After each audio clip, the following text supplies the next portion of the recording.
어머나? 손담비 씨 오랜만에 이름이 나왔는데 손을 들어준 법원이라면 하재근 평론가님 뭐 손담비 씨가 법적 분쟁을 하고 있었던 거예요? 일단 손담비 씨의 현 가족 상황부터 말씀을 드리겠습니다. 네네. 손담비 씨가 이규혁 감독이 전 스피드 스케이팅 국가 대표였었죠. 아주 유명했죠. 그렇습니다. 네. 이규혁 감독하고 그 빙상 예능에 출연하면서 인연을 맺어서 2022년에 결혼을 했거든요. 네네. 그 결혼과 더불어서 손담비 씨가 빙상계 로열 패밀리의 며느리가 된 거였습니다. 아하. 왜냐하면 이규혁 감독이 방금 말씀드린 것처럼 한국 스피드 스케이팅의 간판이었고 네. 뿐만 아니라 시아버지 이익환 씨가 올림픽 스피드 스케이팅 대표 선수 출신입니다. 아, 그래요? 시어머니 이인숙 씨는 피겨 선수 출신이고 와. 또 시동생 이규현 씨는 올림픽 피겨 국가대표 출신이면서 손담비 씨 결혼할 당시에 코치로 활동했었습니다. 진짜 빙상계의 로열 패밀리라는 표현이 하나도 과하지가 않아요. 그런데 왜 이제 이 손담빈 씨의 시대의 얘기 이제 어떤 그 구성 면면은 봤단 말이에요. 근데 아까 원초적인 궁금증 법적 분쟁을 손담빈 씨가 왜 하고 있는 거예요? 일단 바로 아까 가족관계도에서 보셨을 텐데요. 이규현 씨 관련한 내용입니다. 네. 지난 2022년 9월에 손담비 씨의 시동생인 이규현 씨가 구속이 됐었습니다. 어머. 10대 제자를 성폭행하라는 혐의를 받았는데요. 성폭행하려 한 혐의? 네, 아. 맞습니다. 그래서 그 이듬해 1월에요. 성폭행 미수, 성추행, 불법 촬영 이게 모두 유죄로 인정이 되면서 어머머.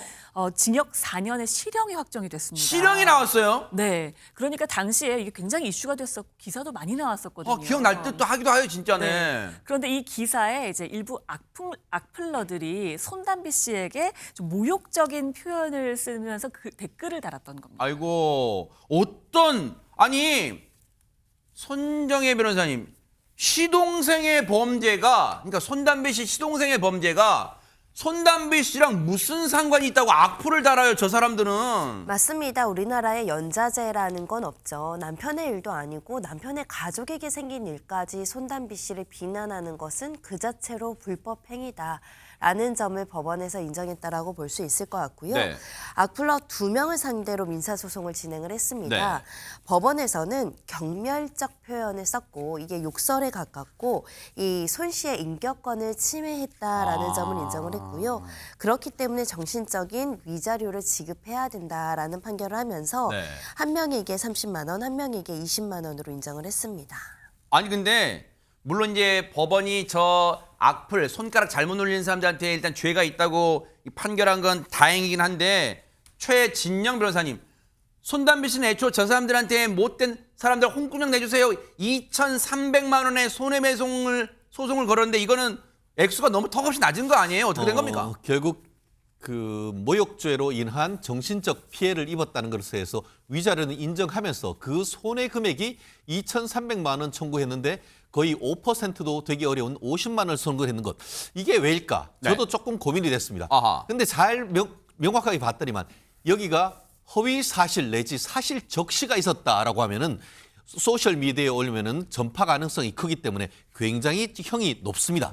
금액이 높습니다. 그런데 여기에는 구체적 사실이나 허위 사실을 적시한 것이 아니고 굉장히 모욕적인 표현, 욕설을 했던 것이죠. 그러다 보니까 상대적으로 어떤 그 사실 적시 내지 어떻게 보면 허위 사실 적시에 의한 명예훼손보다는 훨씬 더 적은 금액을 인정을 한 것 같습니다. 다만 그럼에도 불구하고 유명인이란 이유로 해서 손해배상을 인정하면서도 적게 인정한 것이 저는 이것이 맞는지에 대해서는 상당히 의문이다. 네.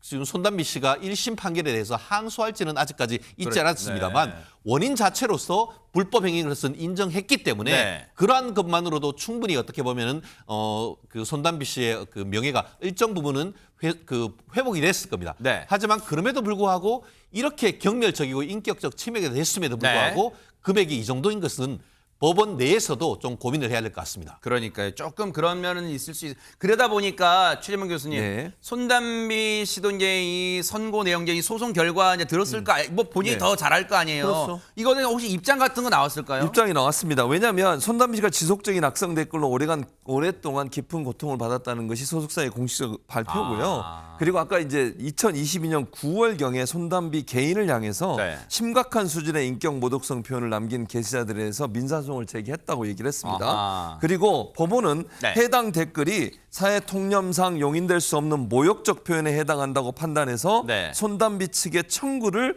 받아들여서 승소했다. 아. 그러니까 이번에 무슨 소송을 제기했다는 게 아니고 그렇죠. 선고 결과 나온 거잖아요. 그렇죠. 네. 선고 결과 나와서 승소했다는 소식을 전하고 있습니다. 그래요.